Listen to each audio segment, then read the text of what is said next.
Gemeente, net soos wat ons sit, as jy langs iemand sit, vat die persoon se hand langs jou en dan bid ons saam as geloofsfamilie. Almagtige God en Hemelvader, dankie dat U vir ons U woord gegee het. Dankie ook, Here, dat Jesus ons voorbeeld was van hoe om in verhouding met U te leef. Hoe om op aarde te leef, hoe om te wees tussen die mense rondom ons en die uitdagings wat oor ons pad kom. Dankie dat U vir ons die koninkryk gewys het. Here, kom verander ons dan nou. Met hierdie woord wat ons vanoggend lees, dat dit ons binnendring, mag dit wortel skiet in ons harte, vrug dra in ons lewens en mag dit kom verander wat nodig is.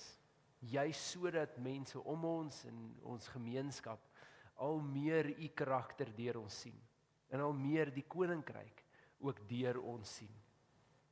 Hemelvader, ons bid nie hierdie uitverdienste nie, maar omdat U daartoe in staat is en omdat dit uit U genade alleen is. Amen. Gemeente, ons teksgedeelte kom vanoggend uit Johannes 5. Ons gaan lees van vers 19 tot 30. Die woorde gaan op die bord wees. Ons gaan lees uit die 2020 vertaling. Maar as jy die teks by jou het, volg gerus saam, of dit op 'n foon is, of 'n tablet is, of jy 'n fisiese Bybel byderhand het.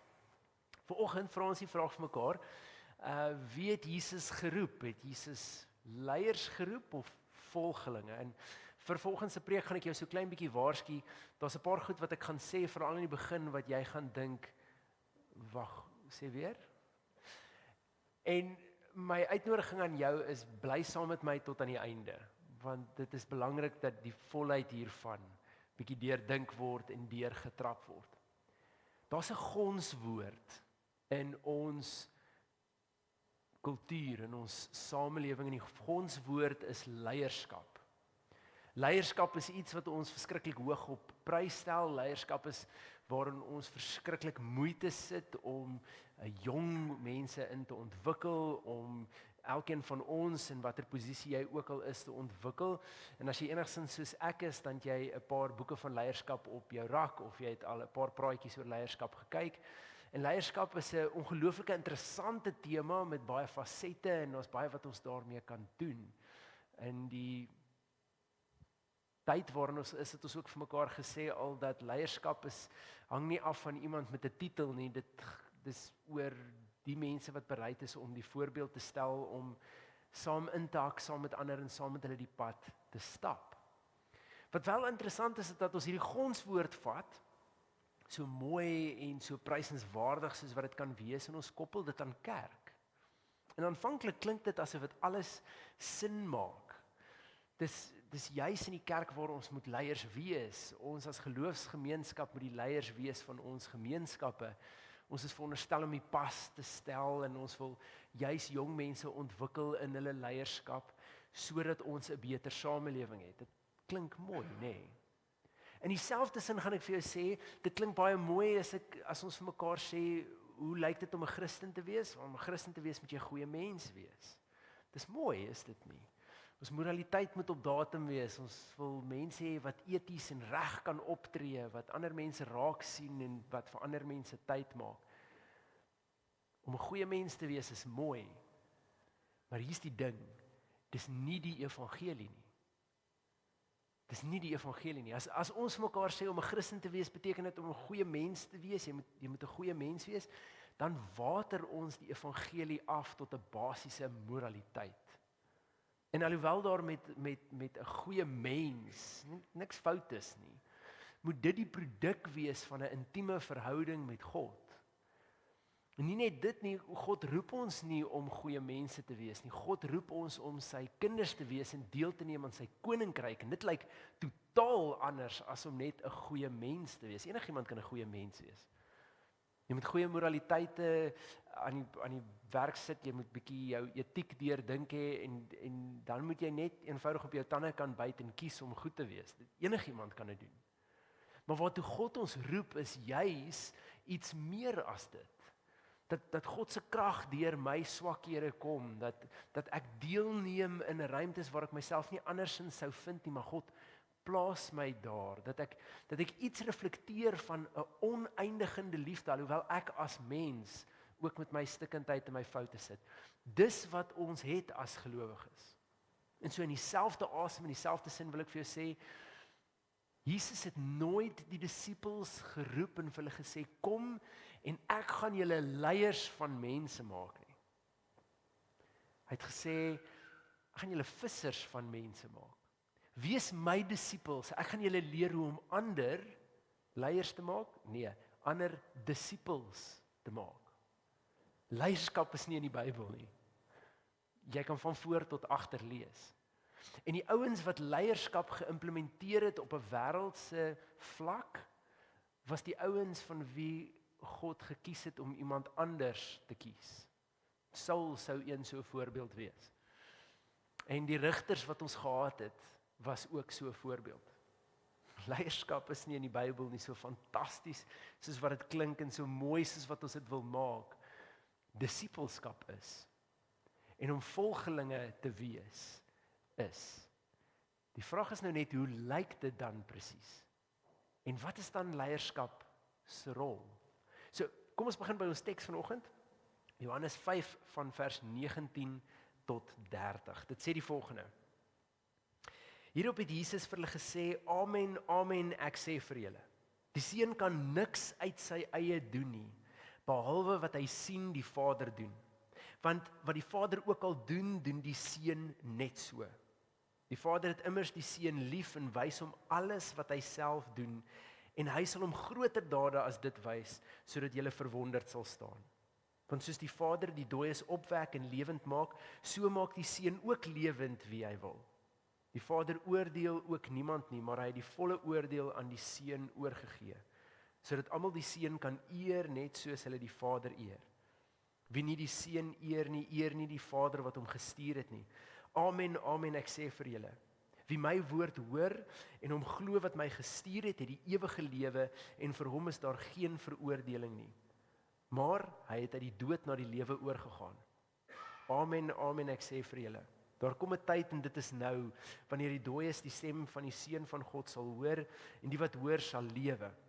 Want soos wat die Vader lewe in homself het, so het hy dit ook aan die Seun gegee om lewe in homself te hê.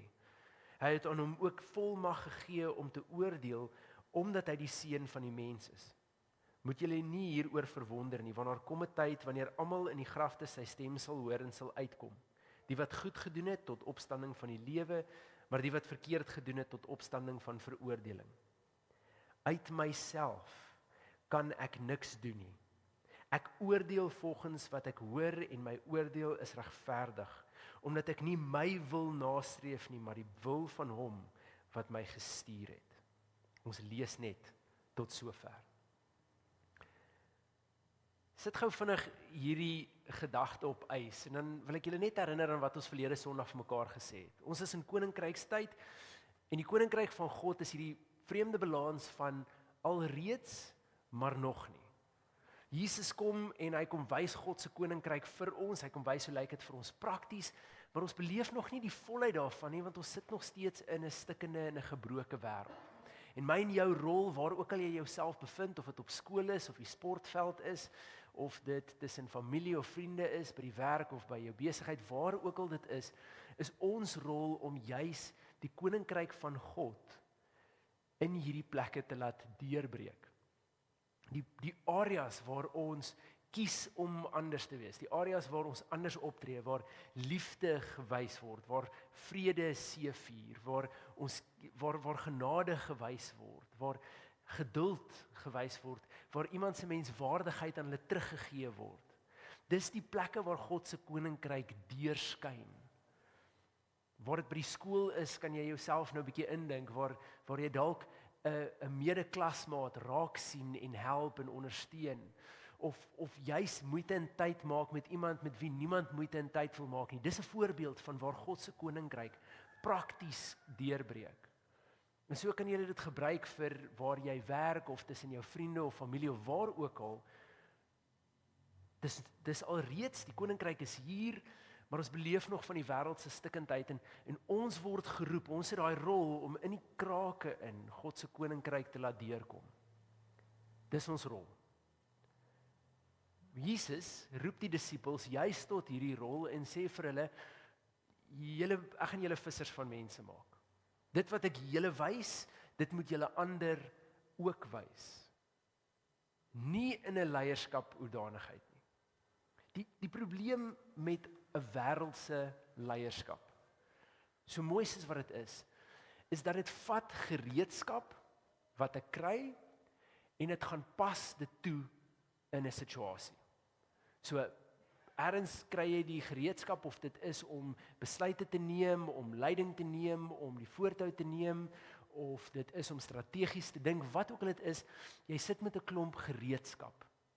Ons maak hierdie gereedskap bymekaar en dan wanneer die situasie en die omstandighede daar is, dan pas jy hierdie gereedskap toe. Jy kyk wat werk die beste en jy werk daarmee saam.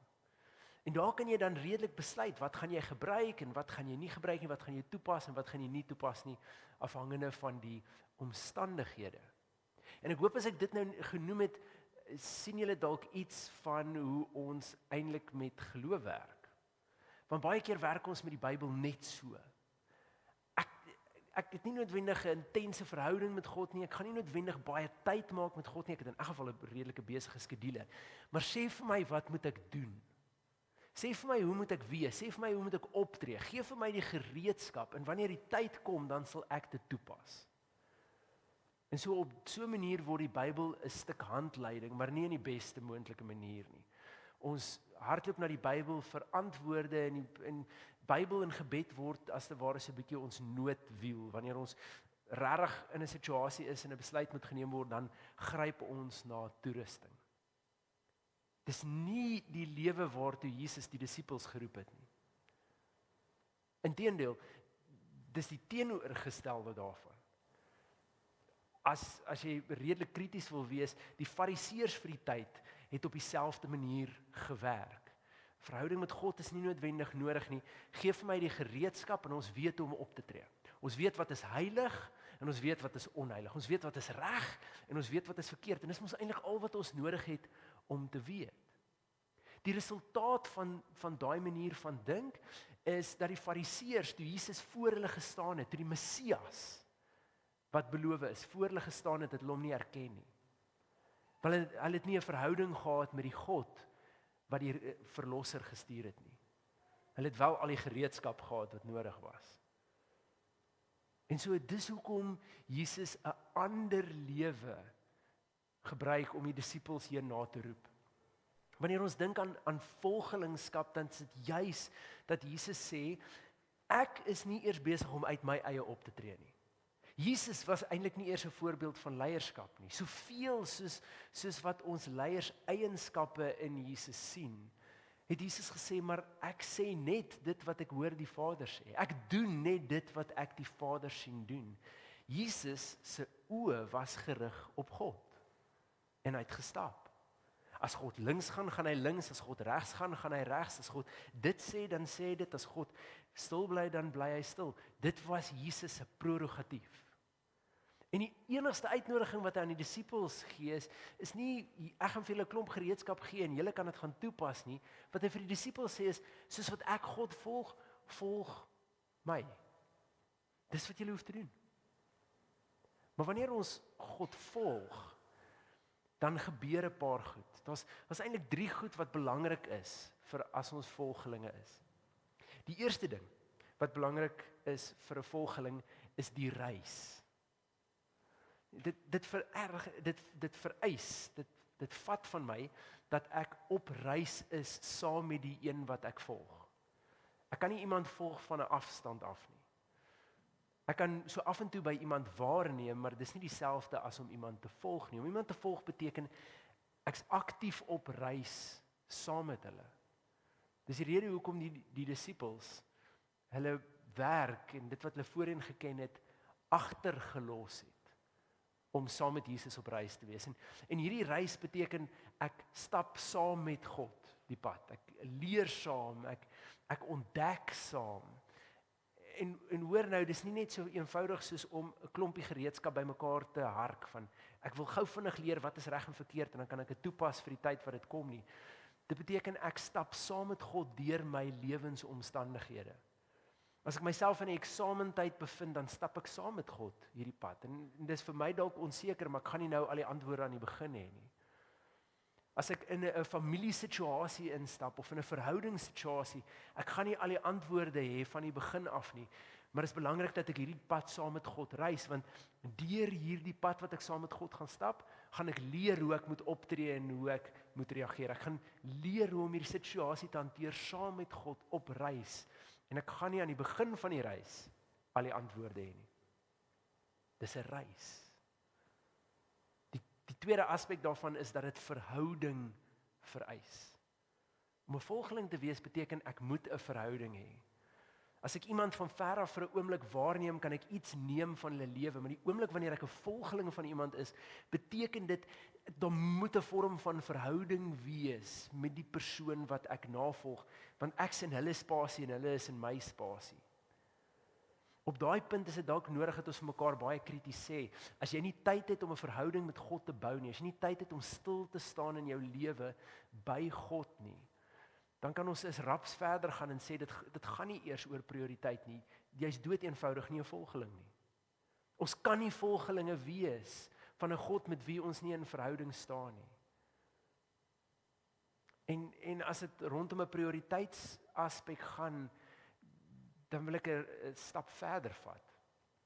As jy vir my sê jy's so besig dat jy nie eers kans het om suurstof in jou longe in te trek nie. Met ander woorde, jy kan nie eers asemhaal nie, fisies asemhaal nie. Dan gaan ek vir jou lag. Want jy gaan nie veel gedoen kan kry voordat jy dood neerslaan nie. En dan gaan jy in elk geval nie meer besig wees nie. En dieselfde werk met ons geloofslewe. Vir een of ander rede dink ons kan ons lewe lei. En as ek ergens nie heeltemal tyd het vir God tussendeur nie, is dit oukei. En op 'n punt dan wonder ek hoekom is alles chaos. En sukkel ek om my kop bo water te hou. Dit is vir die eenvoudige rede dat ek nooit asem gehaal het nie. As God my asem is, as alles in my lewe afhang van hierdie verhouding met die een wat vir my lewe gee, dan om nie daarvoor tyd te maak nie, is soos om te dink ek hoef nie nou asem te haal nie, ek sal aan die einde van die dag bietjie asem trek wanneer en as ek daarvoor tyd het. Ons is of volgelinge van Jesus of nie. En in die tyd wat Jesus na Petrus en 'n Johannes en 'n Nathanael toe gekom het en vir hulle gesê het, volg my, as een van daardie disippels in daai tyd besluit het, ek is net eers gou hiermee besig, maar as ek hiermee klaar maak, dan sal ek by God aansluit. Dan sal ek Jesus volg. Dan was hulle nie sy volgeling nie. En was hulle nie een van die disippels nie. Ek hoop teen hierdie tyd ken julle ten minste al my hart. Dit beteken nie vandag los jy jou werk, jy bedank, jy maak jou besigheid toe want jy gaan ergens in Afrika die evangelie verkondig nie. Dit gaan oor daar's niks anders in my lewe wat prioriteit vat bo God se stem nie. En soos God vir my nou sê links, dan gaan ek links al is ek besig met my eie ding. Eintlik, veral as ek besig is met my eie ding. As God vir my sê regs, dan gaan ek regs. Dis deel van volgelingskap, is hierdie verhouding en ek maak tyd vir hierdie verhouding. Want dis nie net belangrik nie, dit is my lewe, dit is my lewensbron. Kan jy dink as jy op 'n sportveld stap en jy het nog nooit daai sport gespeel nie, nog nie 'n dag in jou lewe geoefen nie, dink jy enigsins dat dit moontlik sou wees om daai wedstryd te kan speel? En in dieselfde sin is dit nodig dat ek tyd maak met my verhouding met God, tyd maak met hierdie verhouding bou, want ek moet God leer ken. Want wanneer ek in 'n situasie instap en ek God nou gesed volg, moet ek weet wie ek volg en hoekom ek volg. En hoe lyk dit wanneer God links gaan en ek ook moet links gaan en God regs gaan en ek ook regs gaan? En die laaste aspek van om 'n volgeling te wees, is dat dit verandering meebring. En hierdie is seker eintlik maar die kersie op die koek. Want ons geloof en ons geloofsreis vereis nie van my dat ek net so af en toe anders optree nie. Dit vereis dat ek anders is. Dat ek anders dink oor mense, dat my hart anders klop in omstandighede. Dat dit nie lyk soos die wêreld nie. En as dit die geval is, dan eers is ek besig om iets van God se koninkryk deur die krake te laat kom. Die ironie is, verandering is iets wat outomaties gebeur wanneer ek op reis is saam met God en in verhouding is saam met God. Wanneer ek van ver af net dophou wat Jesus gedoen het en kyk of ek dit kan toepas in my lewe, gaan ek myself vasloop. Maar daar is nie 'n manier wat ek die liefde kan wys wat Jesus gewys het, of die geduld kan hê wat Jesus gehad het nie. Ek het maar my persoonlikheid, en ek het maar my temperament, en ek het maar my kort van draadgheid. Maar wanneer ek op reis is saam met God en in verhouding is saam met God, dan word ek verander. En dis 'n veranderende lewe waartoe God ons roep. Nie een van die disippels het dieselfde by Jesus weggestap as wat hulle geroep is op daai dag wat Jesus gesê het, volg my nie. Dit is totaal ander mense. Nie omdat hulle probeer anders wees het nie omdat hulle 'n paar goed wat hulle gesien het Jesus doen probeer implementeer het nie, maar omdat hulle aktief volgelinge was. Die Bybel roep ons nie tot leierskap nie, dit roep ons tot volgelinge, disciples. En hier's die mooi ding. Leierskap is dit wat outomaties gebeur wanneer my oë gerig is op die een wat voor my is. Dis leierskap se rol. Sien, wanneer ons na die disipels se lewe kyk, wanneer ons na Jesus se lewe kyk, dan sien ons leierseienskappe. Leierseienskappe wat ons baie keer probeer toepas. Maar dit sou wees om aan die verkeerde kant van die som te begin. Want daai leierseienskappe is daar omdat hulle iemand gevolg het. Nie omdat dit iets was wat hulle self ontwikkel het of uit hulle eie ego uitgekom het nie. Omdat Jesus gekies het om nougeset God te volg, het hy opgetree in sekere omstandighede waar hy moes optree. Was al besluite wat hy geneem het in sekere omstandighede wat geneem moes word. En alhoewel dit van buite af lyk na hierdie besonderse leierseienskappe, het Jesus slegs dit gedoen wat hy die Vader sien doen het. En dis ons uitnodiging ook. Dis my uitdaging aan elkeen van ons is, kom ons leer weer wat dit beteken om volgelinge te wees. Want dit beteken dan die leierseienskappe wat mense in ons lewe sien, is eintlik die oomblikke waar ons opgetree het, omdat ons God sien optree het. Ons is volgelinge. En dalk is dit regtig nodig dat ons opnuut leer wat dit is, om nougeset ons oë te hou op die een wat voor ons loop. Links te gaan as God links gaan, regs te gaan as God regs gaan. En die voordeel daarvan is ek hoef nie al die antwoorde voor die tyd te hê nie, en ek hoef nie 'n klomp klinkklare gereedskap te hê wat ek moet probeer toepas in 'n omstandigheid nie. Dis die rede hoekom Jesus vir die disippels gesê het, wanneer julle in 'n situasie is waar julle moet praat, die Gees sal vir julle sê wat om te doen. Eintlik haal dit 'n klomp druk van ons af. Dit haal druk van ons af om te probeer perform, om jou beste voetjie voor te sit, om die beste tipe mens te wees wat jy moontlik kan wees. Want in die proses gaan ons dit ook soms miskry. Partykeer soos wat Petrus op die water geloop het en vir 'n oomblik na Jesus gekyk het en toe na die storm en daar sink hy. In dieselfde opsig vind ons onsself in hierdie reis. Dat ons oë op God gerig is en dan af en toe dan dwaal dit rond na ander goed toe en dan verloor ons 'n bietjie die pad en ons moet weer 'n bietjie ons oë op God gerig kry. Maar dis ons primêre rol. Is om disippels te wees, volgelinge te wees. Volg die een wat voor jou stap. As niks van wat ek nou gesê het vir jou sin maak nie, as niks inval gekry het nie, dan is hier's die kern van wat jy kan onthou. Ons is eerste volgelinge van Jesus. En hierdie kom soms voor asof ons as leiers optree. Ons hou egter ons oë slegs op die een wat voor ons is. Gemeente, Jesus het disippels geroep, volgelinge geroep. En dalk is dit regtig belangrik om die gewig hiervan te besef. Die oomblik wat ek God uit die oog uit verloor, al het ek al die gereedskap wat die Bybel vir my gee, al het ek in teorie 'n lys van hoe ek gaan optree of wat ek gaan maak, as ek Jesus uit die oog verloor het, dan is ek verdwaal, punt. En die vinnigste wat ek uit my verdwaalde omstandighede gaan kom, is nie om 'n klomp goed toe te pas nie. Nie om bietjie meer Bybel te lees, bietjie meer te bid, bietjie meer liefde te wys, bietjie meer kerk toe te kom, bietjie meer deel te neem aan goed, bietjie meer nie. Dit gaan nie help nie. Die enigste manier hoe ek uit my verwardheid gaan kom is om so gou as moontlik te vind waar is Jesus en my oë op hom te rig, sodat ek weet wat my volgende tree is. Kan ons as gemeente erns maak met die feit dat ons disippels is en volgelinge is? En as daar iemand anders is in ons gemeenskap of in ons geloofsfamilie wat self vir 'n oomblik verward is, dan moet ons in die posisie wees om soos Paulus te sê, as jy regtig nie weet in watter rigting nie, volg dan my, want ek is besig om Christus te volg. As jy sukkel om tussen die warboel en tussen die seer en tussen die pyn, as jy sukkel om God raak te sien, dan volg ten minste net my. Ek is besig om Christus te volg. En in hierdie proses gaan jy weer jou oë op Christus kry. Ons is volgelinge, nie leiers nie.